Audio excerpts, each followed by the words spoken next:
Okay, so this PowerPoint we're going to put the scientific revolution and enlightenment kind of in the same one because they're similar in the sense that they really changed the way, especially Europeans, how Europeans view the world, and this kind of change affects Europe and the Western world into today. These two paintings, the one on the left is by Vesalius, and it's called On the Structure of the Human Body. It's actually a picture from an anatomy book from the early 1500s, and as you can see, this is a good example of what the scientific revolution, part of it was about, was figuring out the human body and how and dissecting it and seeing how it works through science, not just because it's supposed to work, but actually looking into it and coming up with some hypotheses and then doing some research on it. The one on the right is a painting by a guy named Joseph Wright, and it's called A Philosopher Giving a Lecture. And what it's showing is, this is called an auraria, which is a mechanical model of the solar system. And this is what was used to demonstrate the motions of the planets around the sun, which is something that we'll talk about, whether the Earth revolves around the sun or vice versa. Right? This is something that just Western Europe just in the last 500 years figured out. It also kind of makes this structure kind of makes the solar system look like a clock, right? It works the same way all the time, and it's a structured thing. So these are two examples kind of what the scientific revolution was about. So one thing that's interesting about the scientific revolution is really religious beliefs pioneered it. Most of these men were Catholics or Protestants, very religious men, and what they wanted to do is they wanted to become closer to God, right? Because they thought if God had created everything and God made nature perfect, then let's find out how it works, all right? And let's try to get closer to God in that way. You also have to understand that when we talked about all of these new worlds, that people are exploring new worlds in the late 1400s, 1500s, even into the 1600s. They keep finding new places, and this is exciting, right? Trying to create new worlds is something that these guys really look forward to. And there's a famous quote by Francis Bacon, whom we'll talk about a little bit later, and his quote is that no greater power influences has there been influence over human society than the printing press, the firearms, and the compass, right? That means getting people able to read, being able to shoot a gun, and being able to find yourself on the earth are three of the most important inventions in human history up to that point. And he kind of had a point. Those were very important things. Real quickly, we'll just talk about four guys. Most of them you've probably heard of and talked about, so we won't get into them too much, but it's kind of the background of the scientific revolution, and these guys kind of prove how the church and the scientific revolution were very closely intertwined, so to speak. So the first one was Copernicus. He was going on the notion that Ptolemy, who said that the planets and the stars had created a perfect path around the world, and that the celestial stars were created by God. Okay, so this is also what the church believed. And then he also was going off of Aristotle, who said nothing can be moved unless it's pushed, and that's it. And Copernicus and other Catholics said, well, that's perfect, because that means God is pushing things in the direction that he wants.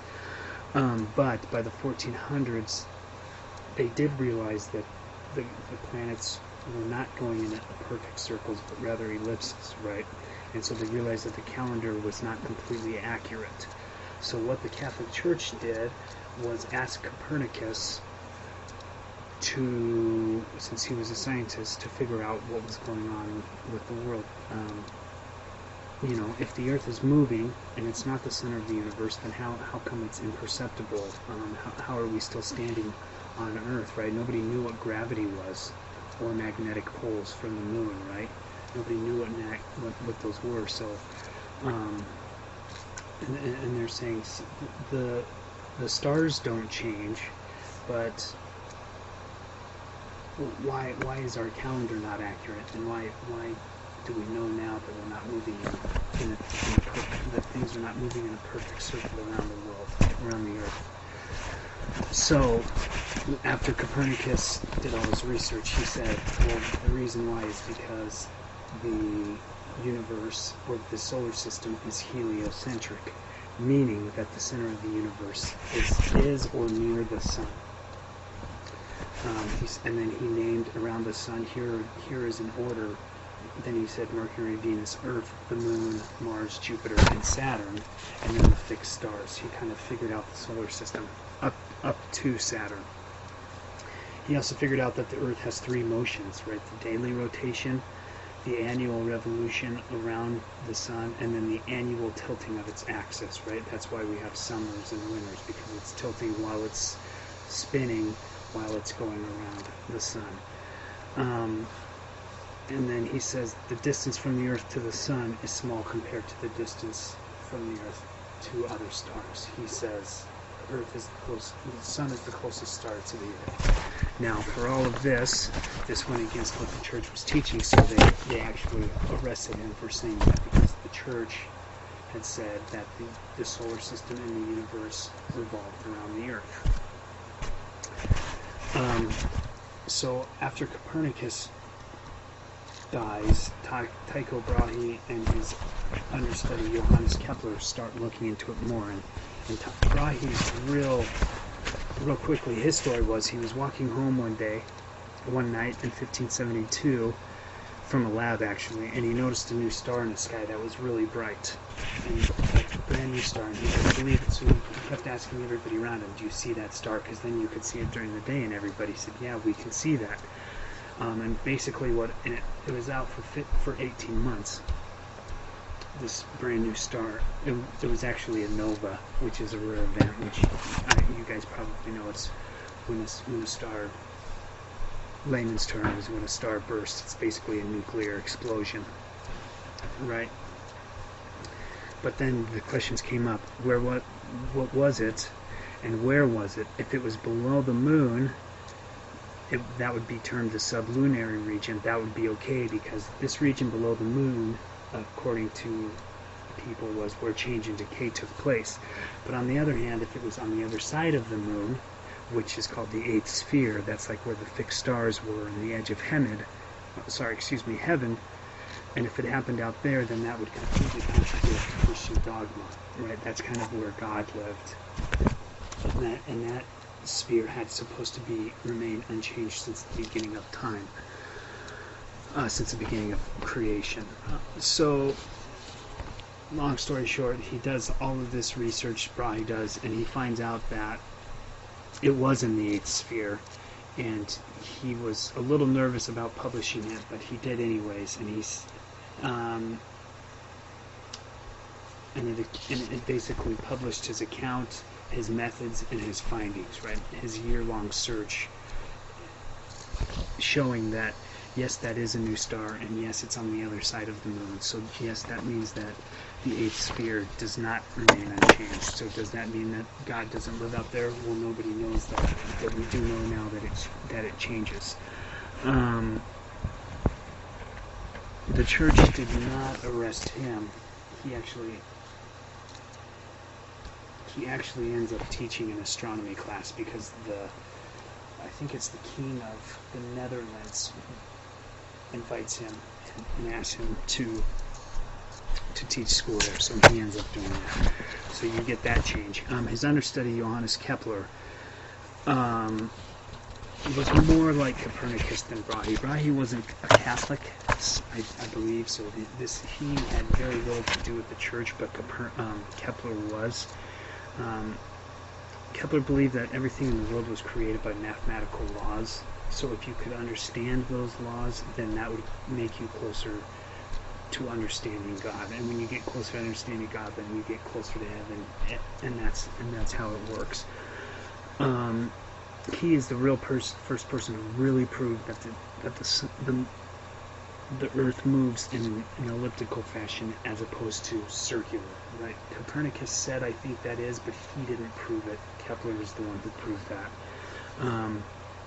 He says when you get distances from the sun, then your speed varies, and he was also the person to understand that magnetics are keeping the planets on the same course. Right? There's something pulling on the planets. So in a sense, Kepler was truly the first person to really break down the difference between heaven and earth. He kind of took what Copernicus and Brahe did, and he put them together into kind of what we would understand the universe is doing today. And his contemporary, lastly, at the same time, was Galileo, and you all know who he is. 1560 to about 6040, nice long life. Most of these guys did live a long life because they were scientists. They weren't out working hard, and they had money, and they had people pay them to do this kind of research. Galileo, well, Kepler and Brahe were also doing research. Galileo's the man who saw moons orbiting Jupiter. So with that in mind, he knew that the Earth couldn't be at the center. He is kind of one of the last people, him and mostly him. He's kind of the last person who is a Catholic and who says that the church and science can go together. He says you could be a Copernican and a Catholic just because the sun is the center of the universe does not make it a bad thing. That doesn't mean you can't be a Catholic. He says the church is for spiritual works and saving souls, and the earth and the space were for natural scientists, right? That's for scientists to uncover the truths of. So, like, really the church and the scientists are partners in search for the truth, right?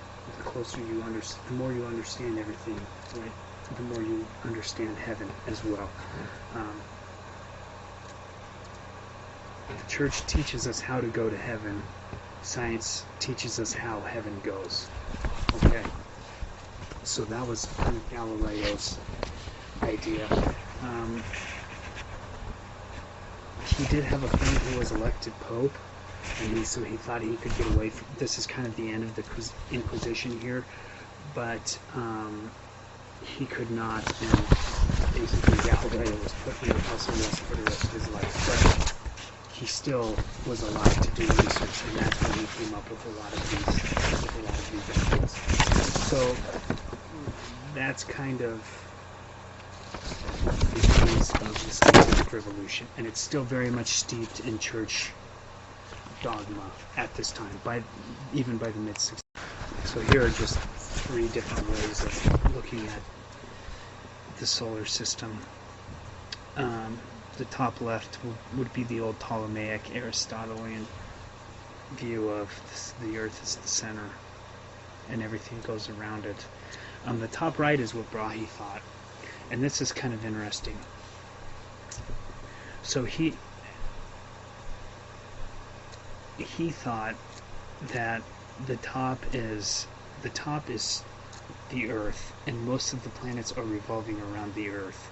But then all of those planets are revolving around the Earth, which is also revolving around the sun. So it's kind of a mixture of both. It's like the Earth is the center of the universe, but not quite. The sun is, but the Earth has most things revolve around it. And then the bottom one is what we know of as today, right? The sun is in the middle. So this section we're going to talk about Northwest Europe, most notably Britain, England, and France. The reason why a lot of the scientific revolution comes from this area, a lot of ideas, is because it wasn't hit hard by the Inquisition. These are France, and especially England are societies that are fairly open, even though they did have their own witch trials and they didn't, have their own problems as far as Catholicism or Protestantism, that kind of thing, succession problems. What the British did do is they really were patron of science. The government was, and we'll get into that a little bit. But the first one I want to talk about is Francis Bacon. He was a contemporary of Kepler and Galileo and of Shakespeare as well. In fact, a lot of people argue that Shakespeare was not, if Shakespeare was not a real person, a lot of people argue that they think that Francis Bacon wrote a lot of the plays that are attributed to Shakespeare. Although I think there was actually a group of people from the University of Idaho who did a study on that and proved that Shakespeare was a real person and the actual writer of the plays. But anyways, kind of interesting. There's a whole bunch of movies about that too, like Hollywood movies about whether Shakespeare was real or not. Bacon is the guy who comes up with the term "knowledge is power." He basically said the potential for human learning is vast, and he says, but we've kind of been stuck in the mud of not basically of the church, is what he's saying. And he says what we need to do is start all over again, and let's be scientific about it. He comes up with a scientific method. You can blame him for your biology and chemistry and the scientific method, unless you like it. And that is just do it over and over and over again, right? Observe, experiment, come up with an idea, confirm it, demonstrate it, do it again and do it again. That's what Francis Bacon came up with. And he says you need to get science away from philosophy, and he says the gaining of knowledge is through extensive tests. In a group of people, you get some people together and you just do it over and over and over again until you prove it to be true. He says that's what science is. At the same time, in France, somewhat of his contemporary, maybe a little older, was René Descartes. I'm sure you've all heard of him, and he wrote a discourse on method. And his whole thing was, your first response to anything should be to systematically question it. Whatever you're taught, don't take that with a grain of salt. Find out for yourself. It's better to clear the slate than have assumptions about things, right? He says, don't think you know anything about anything unless you've actually researched it and looked into it. He came up with quotes like, never receive anything as truth. I think, therefore I am. And the whole thing of I think, therefore I am is I think, therefore I am. And he says this means that the thinking individual exists, which means reason exists, and since God created reason, then he exists. Okay, so we're still, although Bacon is he's more of a Protestant than a Catholic, but René Descartes was very much a Catholic, but he's saying because reason exists, God exists. He's also kind of a mechanist, which mechanists, they consider nature as a machine. It was God's creation, and it's not something that we cannot understand. It's something that we can understand and we should understand. He says, Descartes is the guy who says all matter, everything on the earth is composed basically of the same material. Okay, right?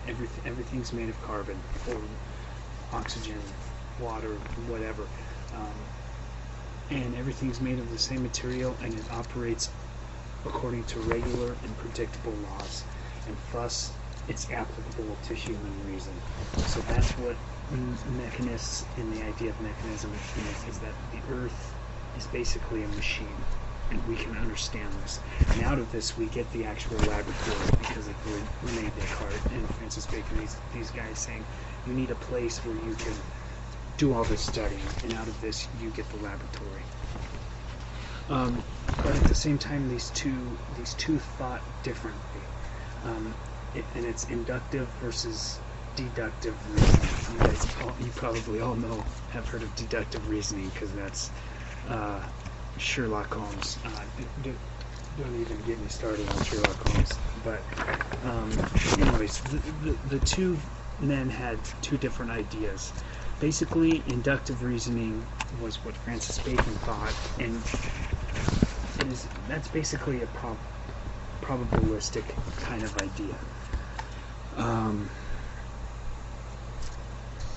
It's kind of the idea that that from general truths you can kind of have an overview of what is going to happen.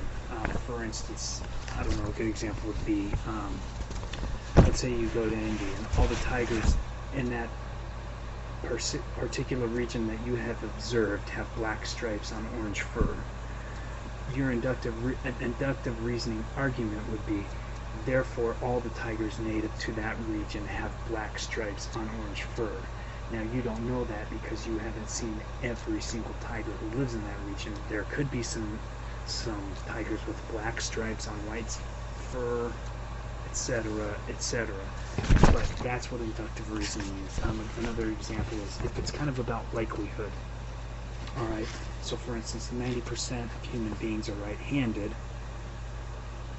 Joe is a human being, therefore Joe is right-handed. Okay, that's not a complete truth. It's not an absolute truth, but it probably is true. That's kind of what inductive reasoning is. Now, this on the other side is Descartes, and he was more of a deductive reasoner. And that the basic premise is of deductive reasoning is 1 equals 2 and 2 equals 3. So therefore 1 equals 3. Okay, so you have two premises. 1 equals 2, 2 equals 3. Those are the two premises. And then your conclusion is that therefore 1 equals 3.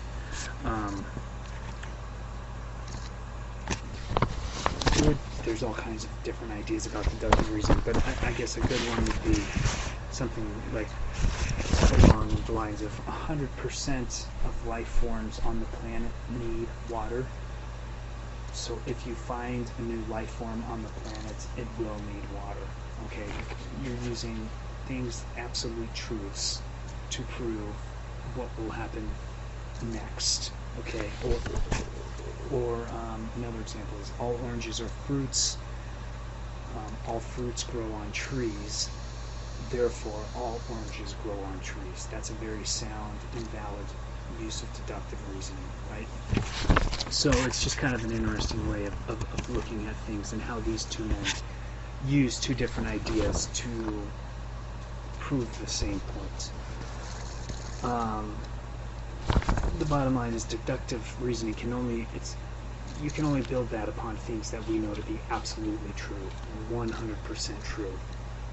Okay, so that's kind of what deductive reasoning is. So really, in all actuality, Sherlock Holmes is probably more of an inductive reasoning than a deductive reasoning, but since he himself claimed to be a deductive reasoning, that's kind of what we figured it to be. At the same time, you also get guys who aren't as popular, well known, such as William Harvey. He's a guy who explained that blood circulated through arteries, through the heart, and the veins, and he found this out by actually doing the vivisections on himself, right? So these guys are very curious, and they're smart, and they're trying to explain things that have not been explained in human history up to this point. You also get things like the microscope, which many people say, well, this is just more evidence that gods exist because each minute structure of a living organism corresponded to its purpose, I guess, is what you would say. So, like, everything has a reason for being there, and people and all of these scientists were saying this is even more proof of God's existence and his wisdom for creating things that work like this. So it's kind of the idea that if the universe was a clock, then there needs to be somebody who makes this clock, and they're saying God made this clock. Okay. Around the 1660s, you also get things like royal charters, and we kind of talked about charters in one sense, for monopolies and companies. It's kind of the same thing in science. In fact, it was created. This World Charter for Science was created by Charles II in 1662. The ladies' man of the Stuarts. He basically what he did is he got a whole bunch of natural philosophers and scientists and mathematicians, and he got them together. And he said, the government's going to build something for you so you can do research in. It's for the improvement of natural sciences. So out of this you get journals. All kinds of, these guys do all kinds of different experiments and write about it, and then the government publishes this. Okay, so it's a really big time of learning. Louis XIV in France does the same thing at the same time. Lastly, you get Isaac Newton, who was the main man who put all of this together. What we've learned from the last slide and what you learned from this slide.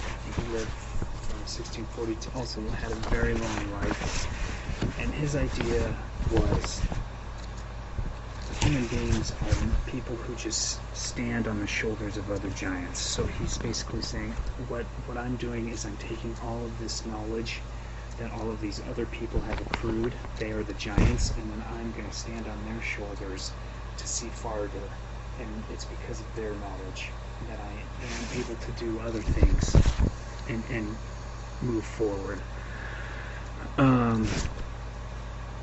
He comes up with the truths, the ideas that all bodies in the universe obeyed some sort of laws.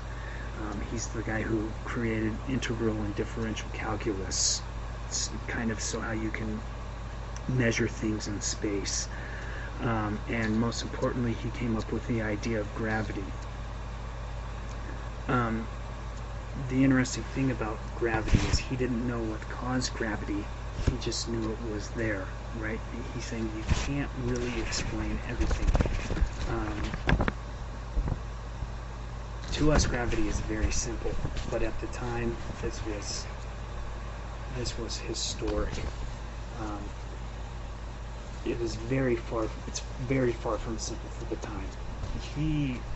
He actually thought that maybe there was some type of magnet pulling the apple down, right? Because he's the guy who stood at the tree and kept dropping apples. That's deductive reasoning right there. Keep dropping apples, and they're going to do the same thing every time. Okay. So he says, I can't really describe what's happening. I can describe it, but I can't tell you what the cause is. But I can accurately predict it. So his idea is science still cannot uncover everything.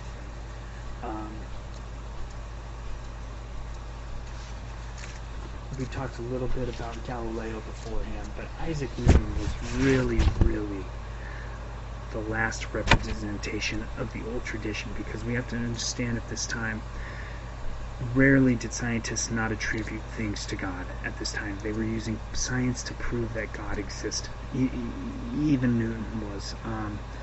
Newton saw the world kind of as a message from God to humanity, like a text to be deciphered, kind of.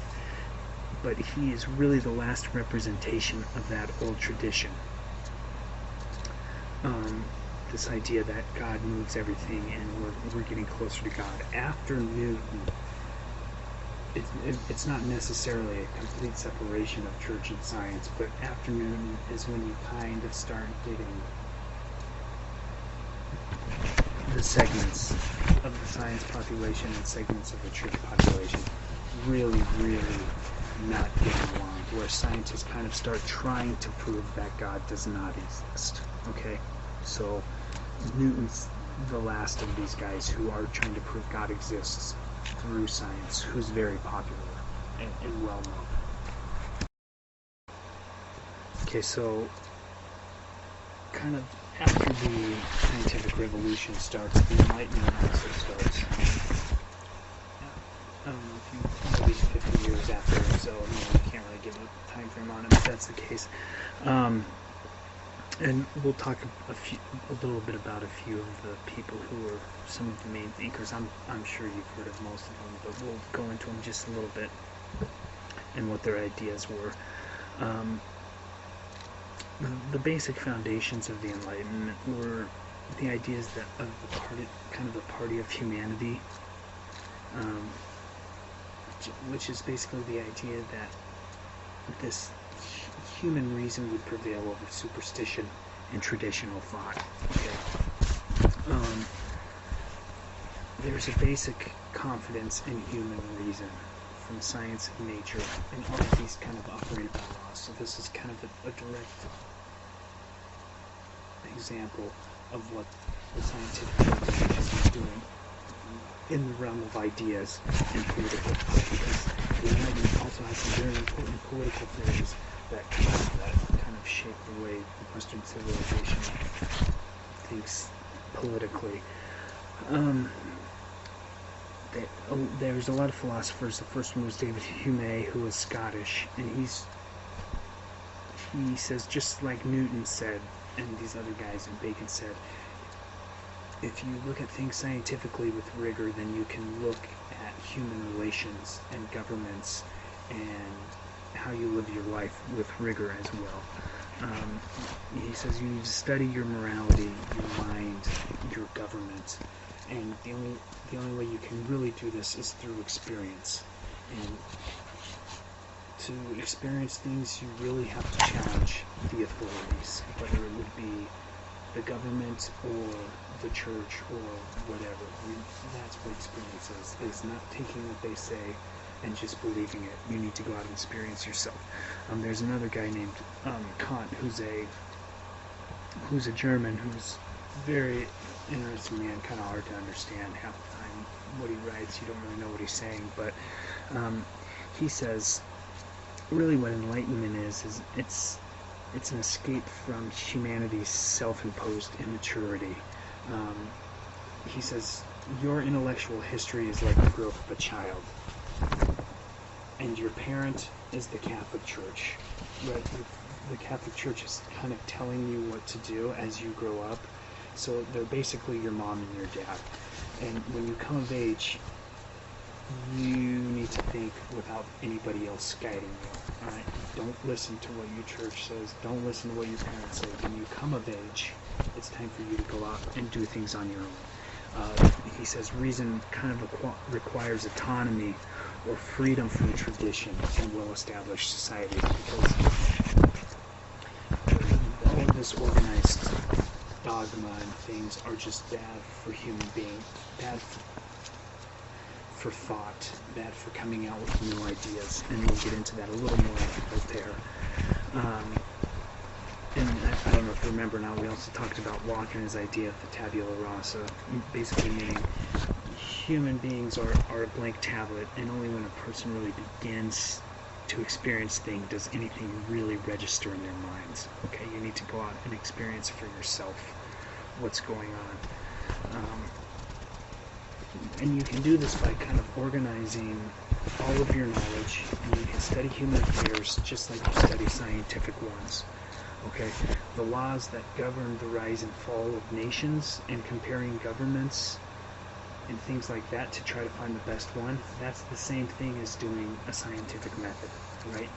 You come up with an idea and a hypothesis, and you keep experimenting until you're proven right. One important thing around this time that really helps a lot of these men is people are really starting to learn how to read for the first time, the general public, especially in Britain, with the creation of the printing press, with newspapers everywhere and pamphlets everywhere, and everything so easy to get by. Written word is so easy to get by nowadays that people are starting to learn. So you could be a shopkeeper or a woman, right? Women were never taught how to read. Well, I shouldn't say never, but that's generally speaking. But all of these people start learning how to read, and this creates a very large exchange of ideas. And out of this, in France, comes the philosophes, and the definition of that is a free thinker. It's a person whose thoughts and reflections were unhampered by the constraints of the Christian church or dogma in any form, whether it's your parents, your school, your church, your job, whatever. These guys just kind of thought what they wanted, and then they said what they wanted as well at the same time. The first one, and probably my favorite, was Voltaire, and there's a few quotes from him on the side here. This guy was a genius. He was educated by Jesuits, so he grew up Catholic because he's French. Most of these guys from France did grow up Catholic. He got exiled to Britain for running his mouth against the king, and so he's actually a contemporary of Newton and Locke and Bacon. He actually meets these guys, but Voltaire kind of writes about religious and political liberty. He loved England's constitution and its support for the sciences. He liked the idea of mercantilism that we've talked about. He liked that the British tax system was easy and that the rich weren't exempt from taxes. This is something that the French monarch did, was to get the people on his side, like we talked about. He'd exempt these rich people from taxes. Britain also had the House of Commons, where actual commoners got to vote people into the parliament, and they also had a toleration of religion. Even though we talked about Protestants and Catholics fighting over England, there was, by the time Voltaire was in Britain, it's a very Protestant, it is a Protestant country, but you could still be Catholic. By the mid-1720s, things had really settled down in Britain. You could basically be what you wanted to be.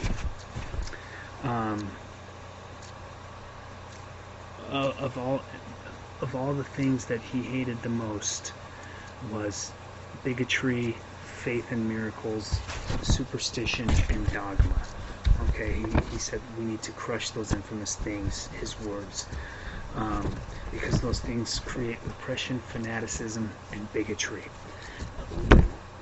But he wasn't anti-God. What he was he wanted to kind of what he thought of as rescuing morality, which he believed came from God. He wanted to rescue that from the church. He says, like, ritual, diet laws, formulaic prayers, paying for your sins, penitence, things like that. He's kind of like a Martin Luther, only he's French, and it's quite a bit later. He says we need to rescue human beings from this. He's like, that's not what religion and God is about. These kind of dogmatic things. Right? He says that's constraining your liberty, and politically, if you let the church do this to you, then you're going to let your king do this to you as well. He also wrote a book called Candide. If you guys ever, it's, I don't know, 80 pages long, and it's a very interesting, it's a funny book, and he had to publish it under a pseudonym, but it's attacking a guy named Leibniz, who's a German, who basically said that no matter what happens in life, it's how God chose you to do that, and God always chooses the best. So you just kind of got to roll. You just kind of got to roll with it. And there's plenty of examples. His tutor ends up getting syphilis and dying of syphilis, which he gets from a woman who got syphilis from Columbus. So his tutor says, but I got syphilis for a reason. It's a good thing, because Columbus went to the New World, got syphilis, but then he brought us back gold and chocolate. He just happened to give the disease to this woman who happened to give it to me, and so it was all God's plan. And the reason why I got it is because we conquered the New World, right? So there's plenty of things like that. It's a short book. It's 75 pages, 80 pages. So it's supposed to be it's an adventure story about this kid named Candide. But really, what it is this whole idea of this idea going around Europe at the time, that no matter what happens to you, that's what God chose you to do, and you just kind of got to live with it. Very Calvinist, right? Very predictable. And Voltaire says, well, that's garbage. You don't have to. That's not how you need to live your life. All right. So that's one reason why he got kicked out of England, even though he published it under a pseudonym. Everybody knew who it was. Two of his buddies were Montesquieu and Diderot. Real quickly, Montesquieu was a noble. He writes the Persian Letters, also anonymously, and it's about two visitors to France. They're actually from the Middle East, probably the Ottoman Empire, and the book is from their view about how France is odd, and how the French court, they compared the French court to harems, and he kind of likened absolutism to despotism, or basically the abuse of government authority. So it's also a very funny take on these political and these dogmatic things that are going on in France at the time. It's got a lot of nudity and things in it as well. He also wrote those Spirit of the Laws, and perhaps the most influential work at the time, if you guys have never heard of Montesquieu. And what this was about is basically there are three forms of government: a republic, a monarchy, and despotism. Montesquieu says a republic is governed by the many, which makes its sole virtue. All right, like the soul, its inner workings is virtue, which that allows people to govern for greater good. Okay, so he's saying, look at Rome, look at Britain, kind of look at what the United States is trying to become. That's the kind of government that we need. He says there are monarchies, and he says though they're ruled by one only, if he's honorable, then people will have incentive to behave, and they will pay their taxes, and things will be working well. But he says, since that very rarely happens, monarchies are not the way to go. And then he says, lastly is despotism, and he says a despot is kind of ruled by one who's unchecked by the law. He says that France was turning into this. He said these kings nowadays, they run around and they do whatever they want. They're absolute.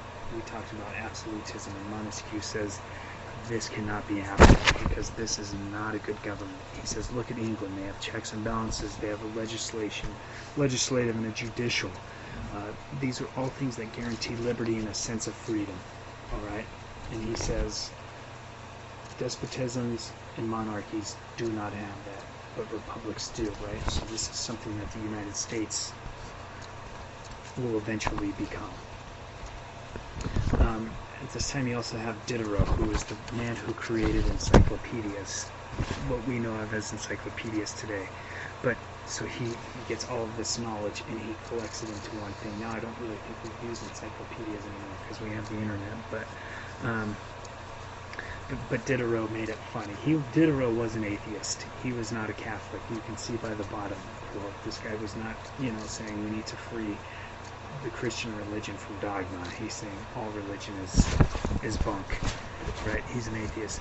So he made the encyclopedias funny. For instance, in the C section, he wrote cannibalism, and it says see the Eucharist, right? Because you're eating what have you, the flesh and blood of Jesus. So, right, so he made it funny and probably sacrilegious as well, but he didn't really care about that. He also wrote this book called Indiscreet Jewels, which is kind of the actual precursor to the Vagina Monologues, really. And it's Louis XV has a genie, and the genie asks him what he wants, and Louis XV says, I want you to make all women's genitals talk to me, right?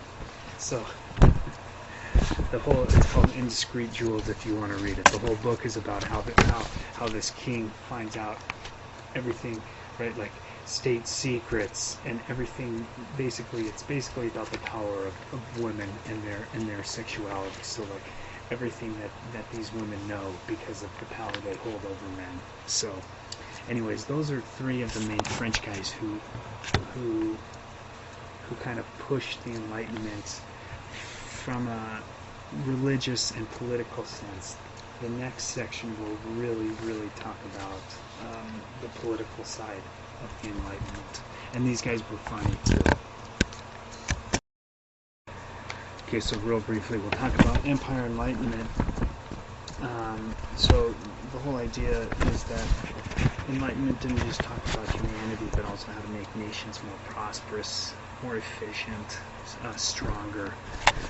Talking about liberty and rights, kind of for the first time, administration, tax collecting, economic policy, all of these things kind of encompass what the Enlightenment did for a lot of governments. By the 18th century, mercantilism, what we kind of talked about it as state control over everything and trying to get as much wealth into your country while exporting goods. By the late 18th century, kind of Adam Smith time, mid 18th century, it had come to mean a wide range of policies based on government regulation of trade, but at the same time trying to simplify the tax code and kind of let nature take its course, or laissez-faire, la natura. You guys have probably all heard of laissez-faire before, which basically means letting wealth and goods circulate without government interference. So there's kind of this idea that we need to regulate, but then Adam Smith comes along in his Wealth of Nations and he says, yeah, but all regulation does is stifle growth and stifle innovation. Okay, so the Wealth of Nations, maybe some of you have read of it, you had to read it in high school.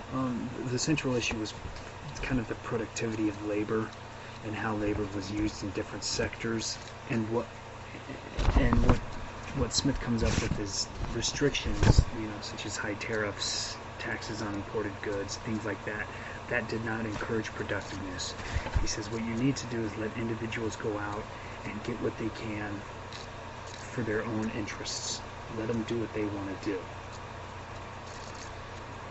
And he says this is what's called the invisible hand. He says people will do what's best for themselves, and in turn, when people do what's best for themselves, then that will make society better. Okay. There's also this idea of kind of the mid 1700s to the early 1800s, kind of what to do with the empire. What should we do with these colonies? Who were they profitable, and who were they profitable to? Many saw these empires that the Europeans were building. They saw it as an uncorrupted place where you find these people who are living simple, like the natives, whereas the Euros were decadent and corrupt. And you get this idea that they're trying to create a utopia somewhere, the Europeans are. We discussed it a little bit with the slave trade and with the conquering of South America and North America. But these people wanted to create a new utopia, which basically means a perfect place. Okay, they're saying, hey, look, we found all of these untouched places by Europeans, and they're perfect. Let's not ruin them. But basically, what happens is the Euros take the ideas of these people as lesser humans, like we've discussed repeatedly, and they transported their despotism from the European continent, and they just corrupted it, brought it to the New World. So what they were doing is just creating another Europe, right? And a lot of people at this time were saying we're kind of ruining this opportunity to fix things, to make better governments, and to make a better place for people to live. And we talked about it a little bit, but real quickly we'll just go over the slavery questioning real quick, because the interesting thing about the Enlightenment thinkers is, besides Adam Smith arguing from an economic standpoint, these guys really didn't touch it that much, because I don't know, the whole idea is that humans can govern and reason themselves. So individual and moral freedom was just, it was stable, and it was harmonious. So they kind of went about it sideways, like we talked about. Smith went economically. Voltaire said, well, it's probably bad because if people were doing this to Europeans, would we look away? No. Right? If somebody came into France and started enslaving everybody, people would be really pissed off. So Voltaire says we need to look at it that way. He doesn't say we need to end it or gives an idea of how to end it. He just kind of says that.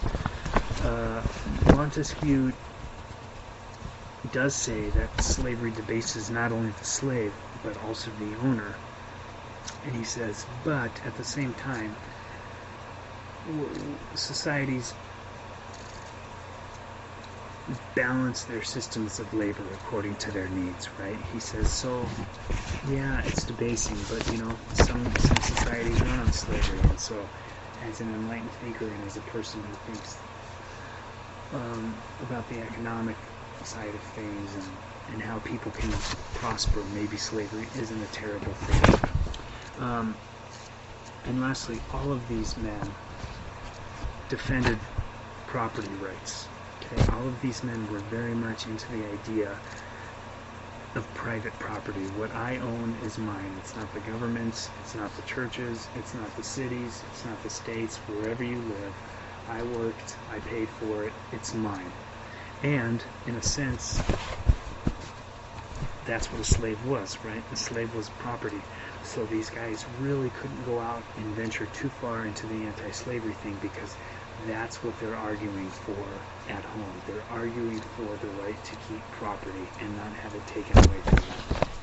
So that's kind of the interesting take, even though these guys were very much into freedoms and things like that.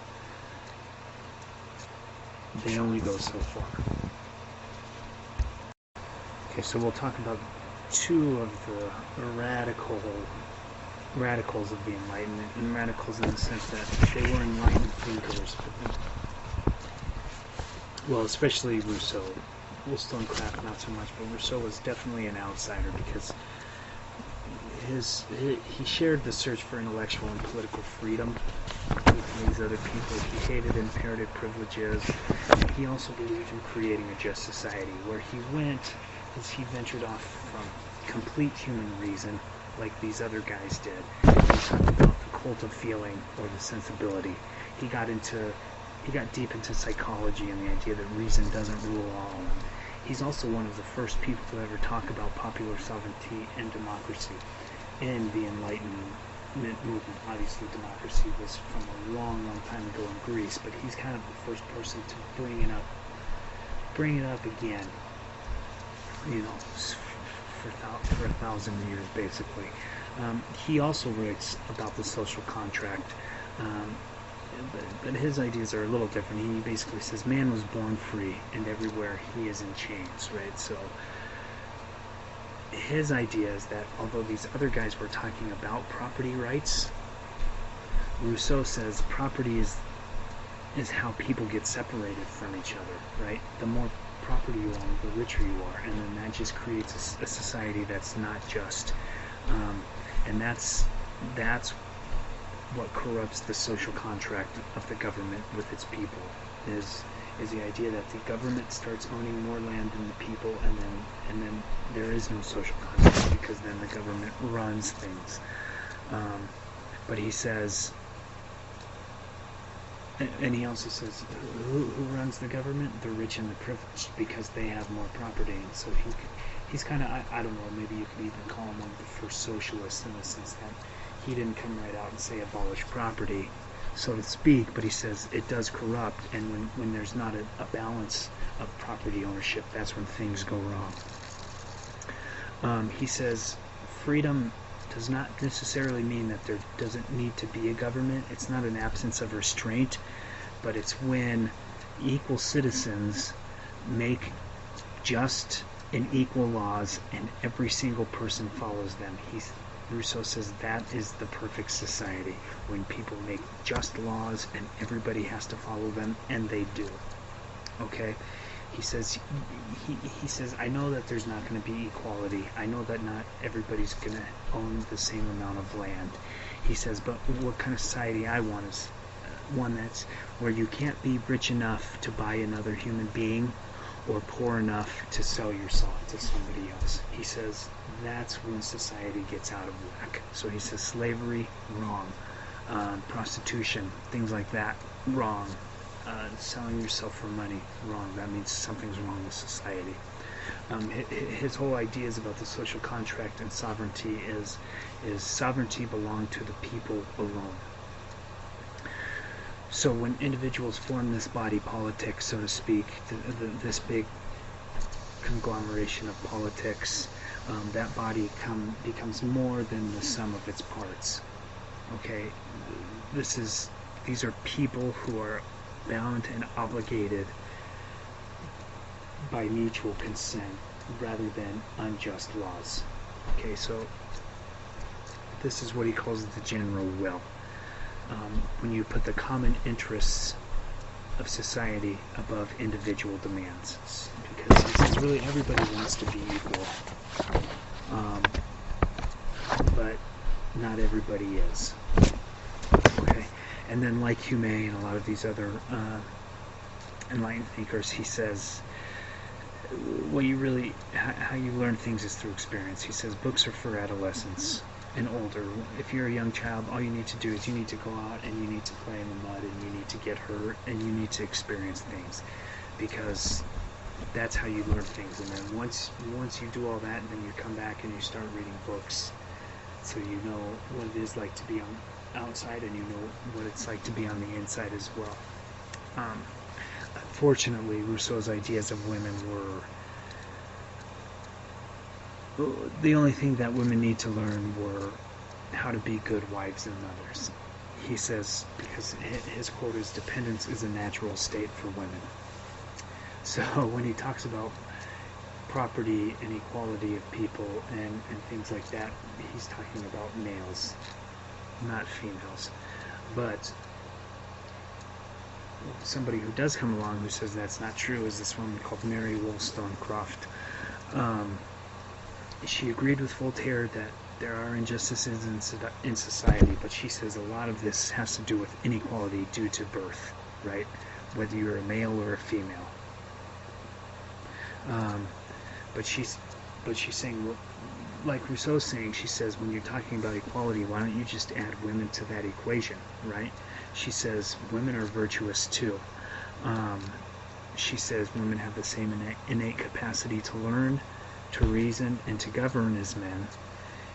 And she says virtue should mean the same for both, right? Whatever a male can do, a woman can do as well. She said, not necessarily physically, but she says with their mind and with the reason and with what you get at birth.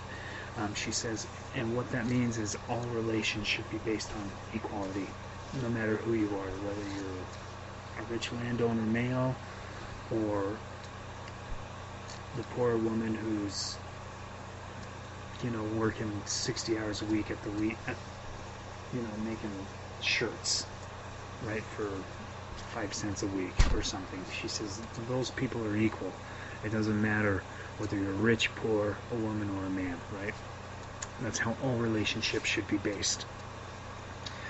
And then she says, she kind of equates the monarchy to the family. She says monarchy and inequality of marriage are kind of the same thing, right? The monarchy is ruled by a man for the most part, and then it's a top-down rule, right? Whatever they say goes, and then from there it just trickles down. But she says that's not how it should be. That's not how a family should be run either. She says women are not property. They are part of the family. But the problem is women have been trained and educated, if they've been educated, to be dependent on men, right? They've been taught how to use their wiles. They've been taught how to make babies. They've kind of, in her society, women have been taught how to find a man and make him her husband. And she says, why don't you just educate women the same way you educate men in how to support themselves, how to be self-reliant, and give women ideas of liberty as well. And at the time, this was severely radical. I mean, nobody said this. So she was kind of one of the first women to come out and say, women are equal to men.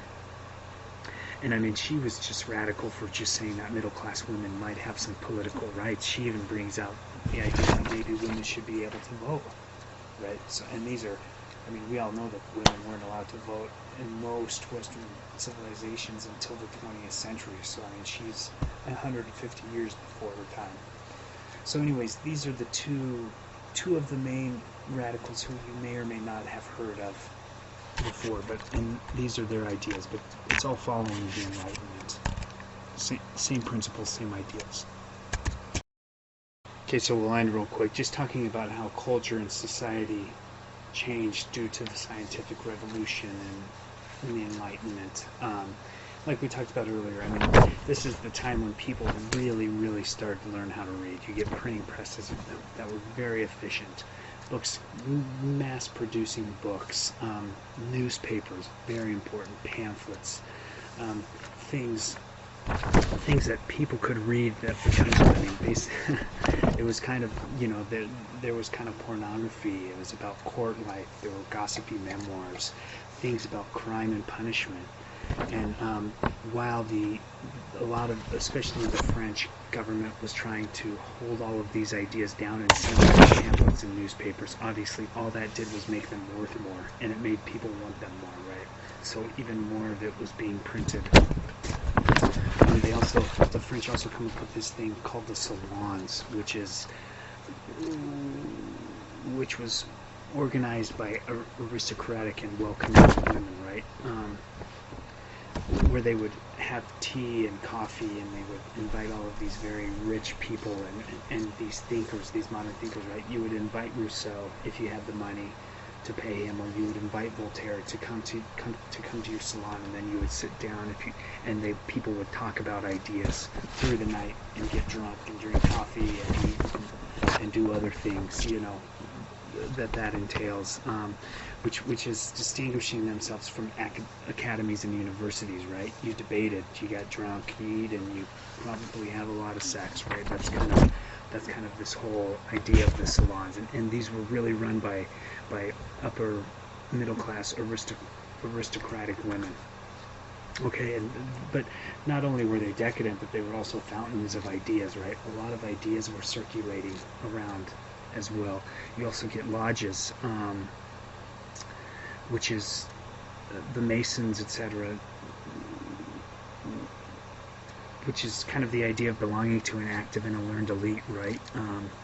Some of these people were even in the government. We've all heard about how many founding fathers were Masons, right? It's this idea of getting into a club where everyone's equal, and they kind of also are sharing ideas, right? Behind closed doors, they were egalitarian. They were pledged to a common project or rational thought, benevolent action, and they were starting to, within these clubs, kind of banish religious and social distinctions, right? If you could become a member of the Masons, then behind closed doors, everybody was equal, okay? And this was attracting a lot of the elite and a lot of the high thinkers of the society.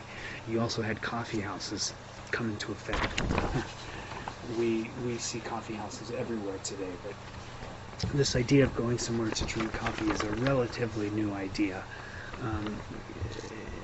in human history. They multiplied with the New World when you get sugar and you get coffee and tea, and these were central spots of circulation, right?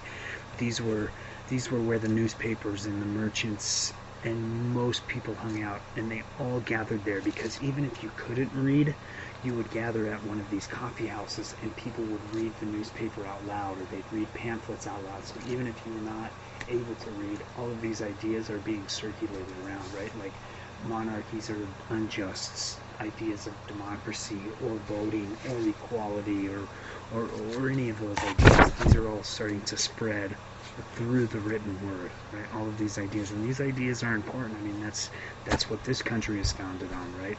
Our ideas.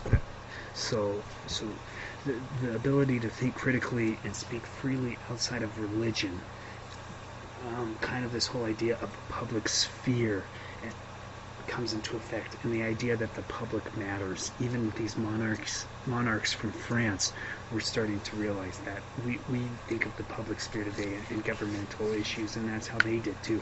They kind of started to realize that the public needed to be listened to. I mean, even if you could tell them what to do, if they wanted to, they could overthrow you, and that's basically what happens in the French Revolution, which we will talk about in a couple weeks.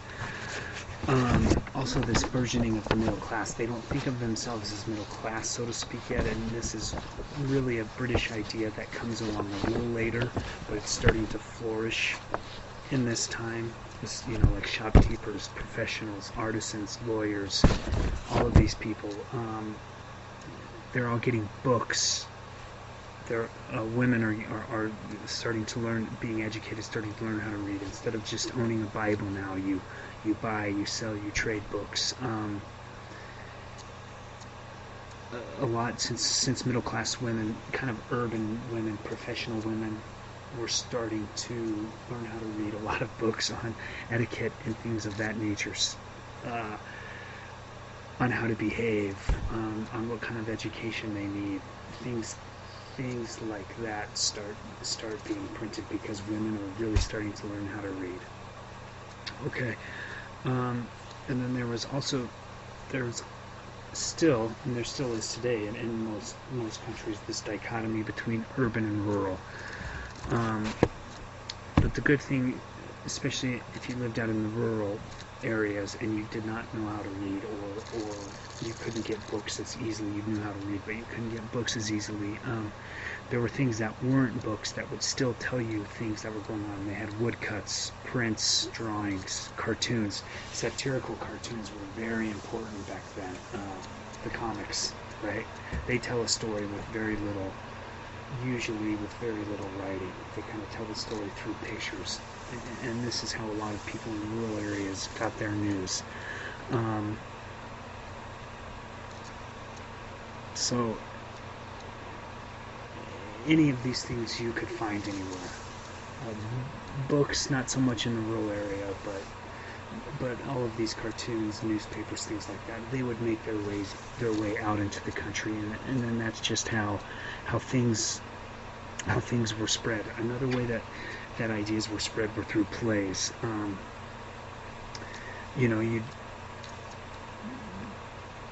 Popular culture was big. You would go to, they would be at the markets.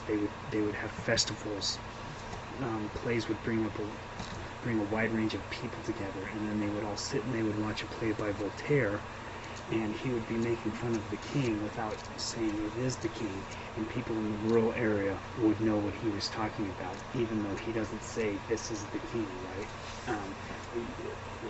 The people were smart enough, and they knew the time that they lived, that this play was actually made for them. It's telling them, monarchy's bad, equality is good, things like that. So plays were a very important way, not only of entertainment, but also of getting people ideas. And then you also have oral culture as well. So what the bottom line is, and then we'll end it here, is just this idea that ideas were starting to spread. And even if you couldn't read, you could still had a great deal of knowledge.